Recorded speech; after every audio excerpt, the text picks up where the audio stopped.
I caught my girlfriend cheating with my roommate, so I sold their private photos to their families. Don't forget to hit that subscribe button to never miss out on uploads. I never thought it would happen to me. I was always the guy who had it together, steady job, good friends, and a relationship I thought was going somewhere. My girlfriend, Rachel, and I had been together for almost a year. She was beautiful, smart, and seemed genuinely interested in our future. We lived in a small apartment with my roommate, Derek, who was my best friend from college. Life was good, or so I thought. It started small, little things I noticed but brushed off.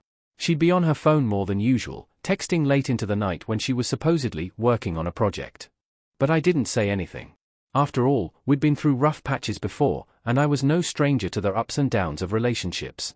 I figured maybe she was just busy or stressed out. But then one night, things took a turn. I came home early from work, planning to surprise Rachel with takeout and a movie. I unlocked the door to our apartment and immediately noticed something was off. I could hear sounds from the bedroom, muffled voices, low laughter. I stopped in my tracks, my stomach tightening. I assumed maybe Derek was just over to hang out, but it was strange that Rachel hadn't mentioned it. I walked down the hallway, my heart pounding in my chest.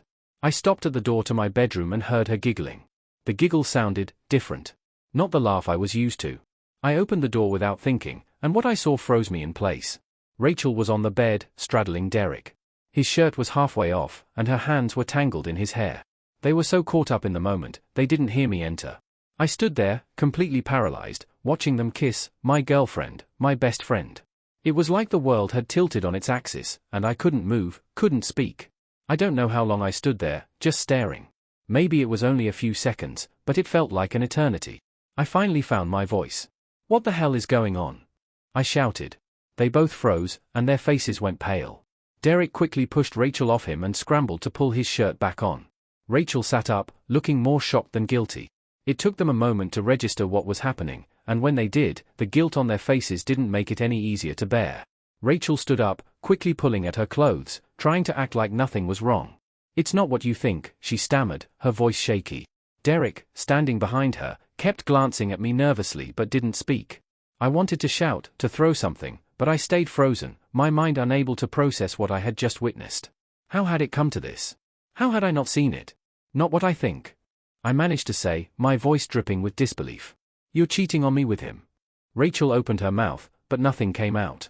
She looked like she was trying to come up with some sort of excuse, some way to make sense of what she had done, but the words wouldn't come. Derek, still standing behind her, took a step toward me. "Man, listen, we didn't mean for it to happen. It just happened, okay?" His voice was weak, as if he was trying to justify what he had done. I looked at both of them, the betrayal flooding my chest like acid. My best friend. The girl I had trusted. The people I had let into my life, into my home, were the ones who had done this to me. "It just happened," I repeated, my voice trembling with anger now. "You're both pathetic. How long has this been going on?" Rachel finally spoke, her voice barely above a whisper. "It wasn't like that. We weren't planning on it. We were just talking. And then things got out of hand." "Talking?" I spat. "You've been lying to me this entire time, both of you. I let you both into my life, and this is how you repay me." Derek glanced at Rachel, and I saw something in his eyes that made my blood boil even more: guilt. He knew what he had done, but instead of apologizing or taking responsibility, he was trying to protect himself. It sickened me. Without saying another word, I turned around and left the apartment. I didn't know where I was going, but I had to get out of there. I walked for what felt like hours, letting the cool night air numb the anger and pain inside me. The city lights blurred as I tried to process everything. My entire world had just come crashing down. I ended up at a bar, trying to drown out the thoughts that kept spinning in my head. How could I have been so blind? Why hadn't I noticed the signs? And, most of all, how could Rachel and Derek have done this to me? It wasn't just the cheating. It was the betrayal. They both knew how much I trusted them. I had always considered Derek my brother, and Rachel, well, I thought she was the one I was going to build a life with. But now, all I felt was rage. I don't know when I decided to do it. Maybe it was the alcohol, or maybe it was the realization that I had nothing left to lose. But I started thinking of ways to make them pay. I wasn't just going to sit idly by while they ruined my life. I was going to expose them. Every single dirty little secret they had. And I wasn't going to hold back. The next few days felt like a fog. I could barely eat, barely sleep. I couldn't stop thinking about Rachel and Derek, how they'd betrayed me, how they'd taken everything for granted. I spent hours pacing, my mind racing, trying to make sense of the mess they had made of my life. But one thing was clear, they both needed to face the consequences. I tried to reach out to Rachel. I couldn't even look at her after what happened, but I knew I had to get some answers. She had been avoiding me, of course, but I needed her to know that I wasn't just going to let this slide. I needed to make her feel what I was feeling, the anger, the hurt, the complete sense of betrayal. I waited for her to pick up the phone, but it went straight to voicemail. Good. She knew what was coming. So I left a message, calm but icy. Rachel, we need to talk. Don't bother hiding from this. I know everything, and you're going to have to deal with the consequences. We'll talk soon. I hung up, the anger still burning in my chest, but now I had a sense of purpose. She wasn't going to walk away from this without understanding what she had done to me. But Rachel wasn't the only one who needed to feel the weight of what happened. Derek, my so-called best friend, was just as guilty. I couldn't believe I had let him into my life, let alone my home. He was a backstabber, an opportunist who took advantage of me and my trust. He didn't deserve to get away with this. I thought back to the night I had caught them together. The way they looked at each other, the way they acted like there were no consequences for their actions. But I wasn't going to just let it slide. No. I was going to make sure they paid, both of them. I started going through old messages and photos, looking for anything that could give me the leverage I needed. It didn't take long. I had known Rachel long enough to know that she wasn't the most careful person when it came to keeping her private life private. And Derek, well, he was no different. He had always been reckless, always thinking he could get away with anything. Then I found it. I was scrolling through my phone, digging through old photos of me, Rachel, and Derek when I came across a folder I didn't recognize. It was a collection of photos I never knew existed, photos of Rachel and Derek, taken in the privacy of my own home. There were intimate pictures of them together, ones I had never seen before. Some were just snapshots, but others were too personal. They were things I could never unsee. My hands trembled as I looked through the images. There they were, my so-called girlfriend and my best friend, acting as though they were alone in the world, thinking that their secret was safe. But they were wrong. This was my secret weapon, and I wasn't going to keep it to myself. I thought about what I could do next. I could show them to Rachel and Derek, but I knew they'd just deny everything and continue to lie. I needed something that would hit them harder. Something that would ruin them in ways they couldn't recover from. Then it hit me. The one thing that would destroy them both. I would sell the photos. To their families. I would make sure that their lies came to light, and they wouldn't be able to run from the truth. I could already picture the look on their faces when they realized what I had done. I knew I wasn't just making them pay for their actions. I was making sure that the people who mattered most to them, the people they had lied to, knew exactly what kind of people they really were. So, I set my plan into motion. I started with Rachel's family. I had known them for a while, and while they weren't as close to me as they were to her, I knew they would care.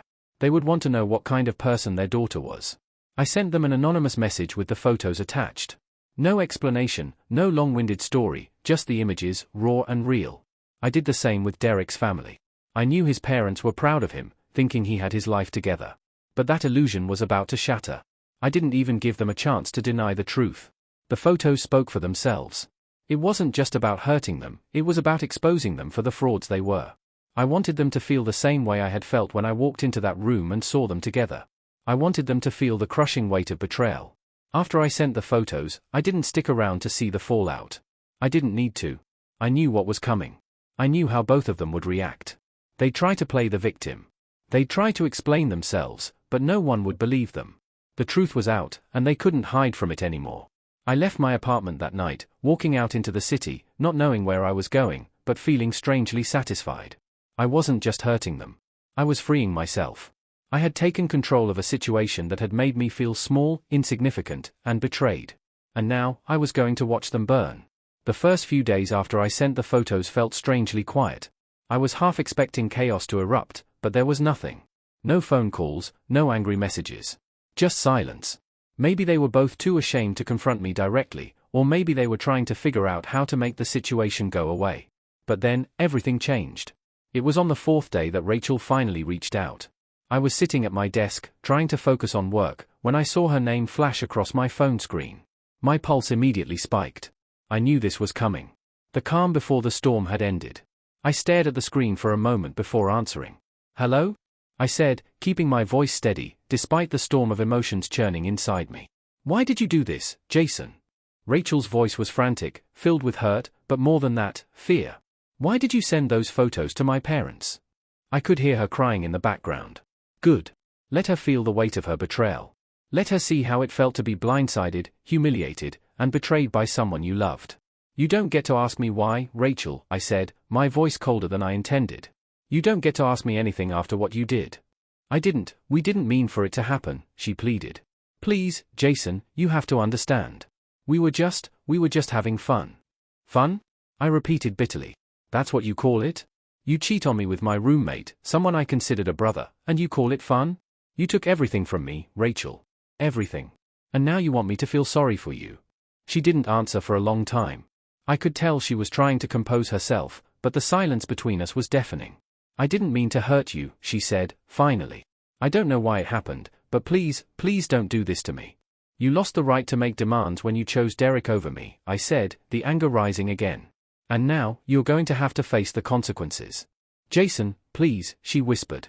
I'm sorry. I didn't think you'd do this. I didn't think you'd expose me like this. The sound of her voice was like a knife twisting in my chest, but I didn't feel an ounce of sympathy. She had made her choice, and now I was making mine. You're going to regret what you did to me, I said, cutting her off before she could say anything else. I'm done with you. I hung up before she could respond, my hand shaking as I put the phone down. I knew that Rachel's life was about to fall apart. But I didn't care. She had crossed a line, and now she had to live with the consequences. It wasn't long before Derek called. I hadn't heard from him since I exposed him, and I knew this conversation wasn't going to be pleasant. I debated ignoring it, but I wanted to hear him beg for forgiveness. I wanted to hear him squirm. Jason, he said as soon as I answered, his voice filled with frustration.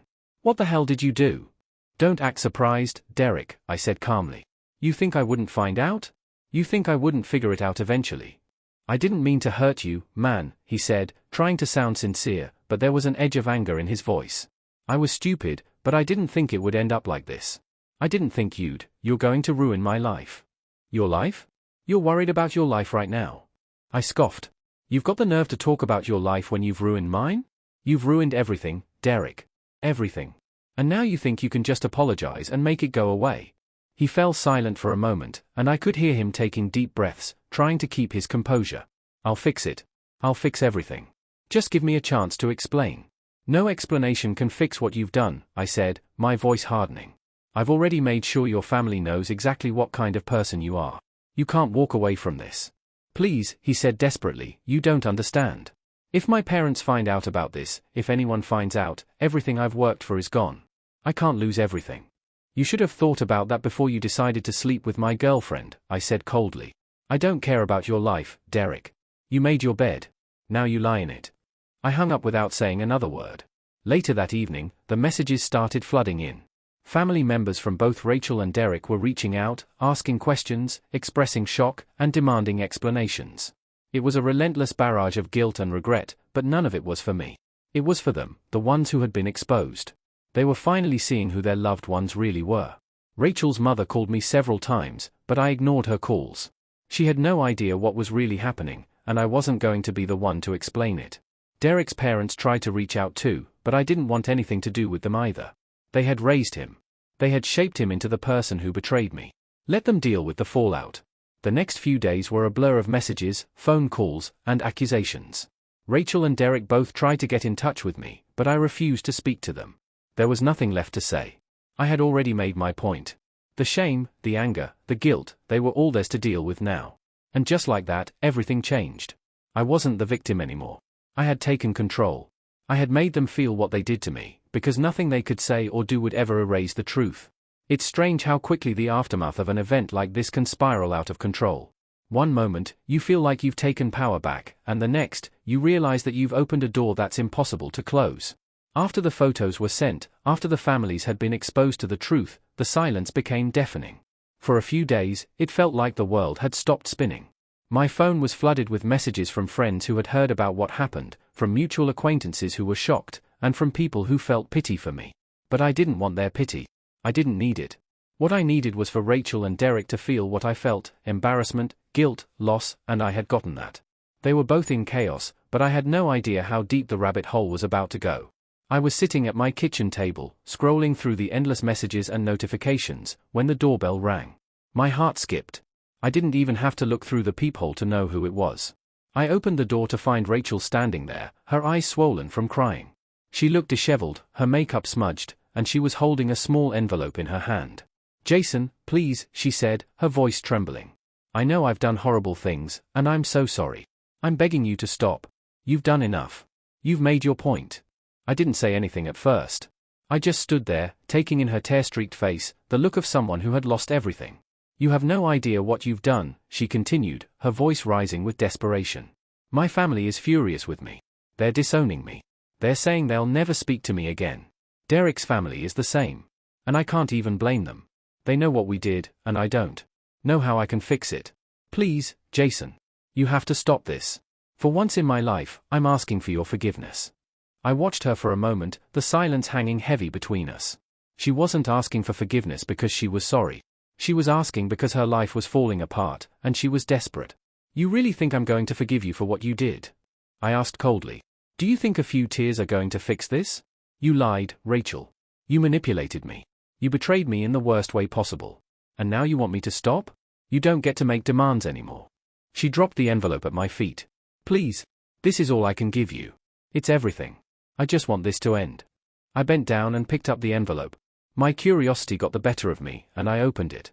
Inside was a letter from Rachel's parents, written in anger, laying out their disowning of her. They wanted nothing to do with her, they said. They didn't even want her name mentioned again. It was her punishment, her consequences, and they were worse than I could have imagined. And then there was a second document. A check. A large one. Enough to cover everything I had ever loaned her, every cent I had ever spent on her. I looked at her, still standing there with pleading eyes. She wanted me to forgive her. She wanted me to end it all, to put everything behind us. But I couldn't. She had taken something from me, something I could never get back. "I'm not interested in your money," I said, handing the check back to her. "I'm not interested in your apology. What I want is for you to understand the consequences of your actions." She looked broken, defeated, but there was no apology that could fix this. She had destroyed everything we had, and I was never going to be the same.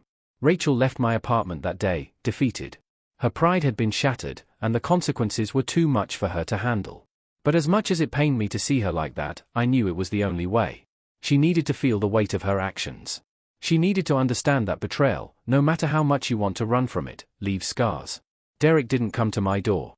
He didn't apologize or beg for my forgiveness. He went completely silent. His family, who had been one of his few supports, cut ties with him as well. It was a quiet, drawn-out fallout that I didn't witness in full, but I knew it wasn't over. I had sent a message that was too clear for him to ignore. In the weeks that followed, I moved on. Slowly, painfully, but I moved on. The messages from mutual friends faded away. Rachel's family stopped trying to reach me. Derek's friends distanced themselves. It was the quiet that followed the storm, and I didn't know what to make of it. But as the dust settled, I realized something. I had gotten my revenge. It wasn't the loud, dramatic confrontation I had imagined, but it was the most satisfying revenge I could have asked for. I didn't need to destroy them physically. I didn't need to take back what they had stolen from me. I made sure they understood one simple thing: actions have consequences, and betrayal never goes unpunished. They were left with nothing. Nothing but the broken trust of everyone who had once believed in them. And I was finally free.